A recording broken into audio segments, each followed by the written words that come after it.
Hello friends, good evening. Rima Bharat के online classes में आप सभी लोगों का स्वागत है। फ्रेंड्स, हम पुनः उपस्थित हैं और क्लास को कंटिन्यू करेंगे।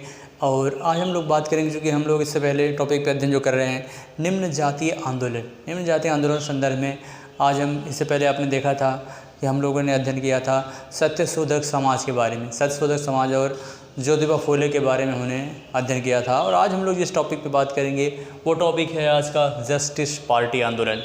जस्टिस पार्टी आंदोलन, इसके बारे में आज डिटेल्स अध्ययन करेंगे तथा इसके अलावा हम देखेंगे कि इस पार्टी के लिए सीवी रामास्वामी नायकर और पेरियार का क्या आंदोलन रहा और CN अन्नादुर्रे उनका क्या योगदान रहा, इसके बारे में हम बात करेंगे। अगर जस्टिस पार्टी आंदोलन की स्थापना की बात करें तो इसकी स्थापना, जस्टिस पार्टी आंदोलन की स्थापना 1916 ईस्वी में 1916 ईस्वी में CN मुदलियार 1916 ईस्वी में CN Mudaliar P Thyagaraja Chetty CN Mudaliar P Tyagaraja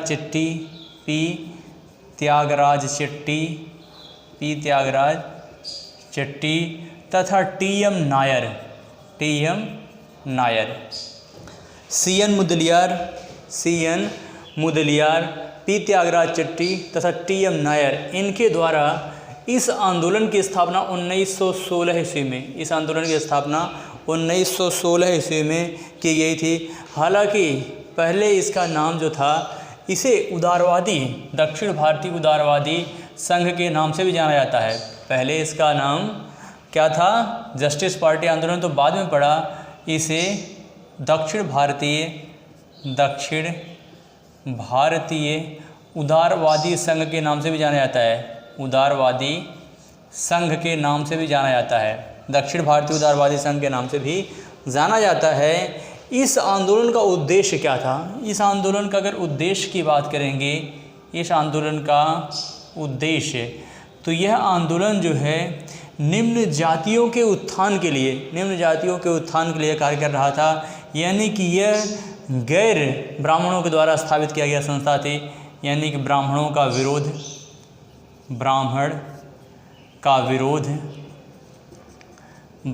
विरोध करना, इसके अलावा अस्पृश्यता का विरोध करना, अस्पृश्यता का विरोध करना, ब्राह्मण का विरोध करना या ब्राह्मणों को बहिष्कार करना, साथ ही साथ अस्पृश्यता का विरोध करना, ये इसका मुख्य उद्देश्य था। हालांकि बाद में इसी आंदोलन से 1937 ईस्वी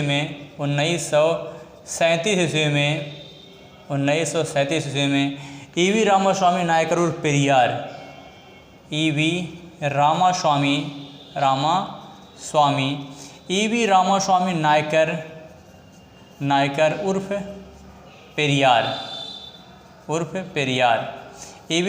नायकर उर्फ पेरियार इस आंदोलन से जुड़े। 1937 ईस्वी में जस्टिस पार्टी आंदोलन के अध्यक्ष बनाए गए, बनाए गए। इसके अलावा इन्होंने जस्टिस नामक पत्र का भी प्रकाशन किया था। इन्होंने जस्टिस नामक पत्र का भी प्रकाशन किया था। इसके अलावा EV रामास्वामी नायकर और पेरियार जो थे, ये एक महान सुधारक थे और तमिलनाडु के एक राजनीतिज्ञ भी थे। और इन्होंने नॉन कोऑपरेशन मूवमेंट, असहयोग आंदोलन में भी इन्होंने जो है पार्टिसिपेट किया था। और बाद में इन्होंने कांग्रेस का बहिष्कार भी किया था, जब इन्होंने देखा कि कांग्रेस किस तरीके से निम्न जातियों का एक तरीके से कांग्रेस में भेदभाव की भावना थी, तो इस वजह से इन्होंने कांग्रेस को त्याग दिया था। और इस तरीके से EV रामास्वामी नायकर पेरियार के ही एक सहयोगी थे, जिनका नाम था CN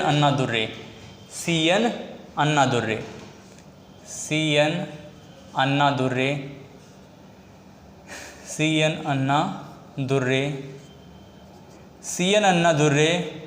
इन्होंने, ये इनके सहयोगी थे।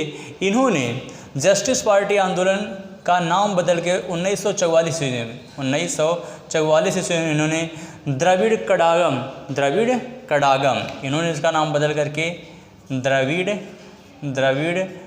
कड़ागम, इन्होंने इसका नाम बदल करके द्रविड़ कड़ागम रख दिया था।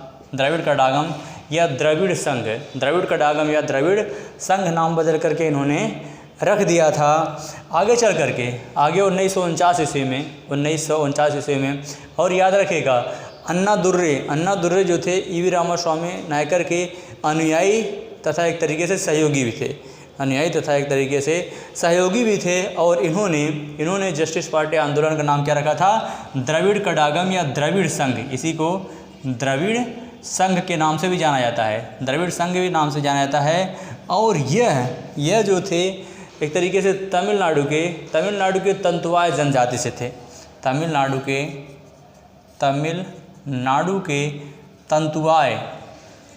तंतुवाय जनजाति से 1849 ईस्वी में डीएमके यानी कि द्रविड़ संघ या द्रविड़ कड़ागम में विभाजन हो गया और पुनः इन्होंने इसका नाम द्रविड़ मुन्नेत्र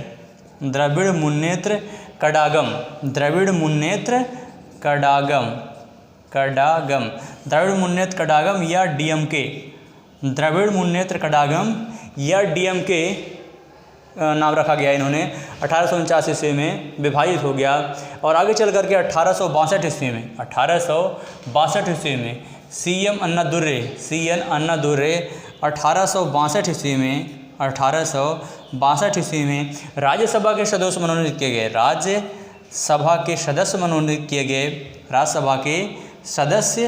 मनोनीत किए गए और 1867 ईस्वी में यह तमिलनाडु के मुख्यमंत्री बने,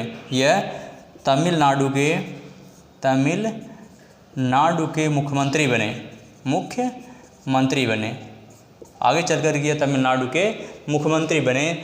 जस्टिस पार्टी आंदोलन 1916 ईस्वी में स्थापित किया गया था, जस्टिस नामक पत्र निकाला गया था और इस तरीके से इस आंदोलन संबंधित सारे जितने भी महत्वपूर्ण बिंदु थे उसमें हमने चर्चा किया। तो इसी के साथ इजाज़त दीजिए, फिर मिलेंगे एक बेहतर क्लास के साथ। जय भारत, जय हिंद।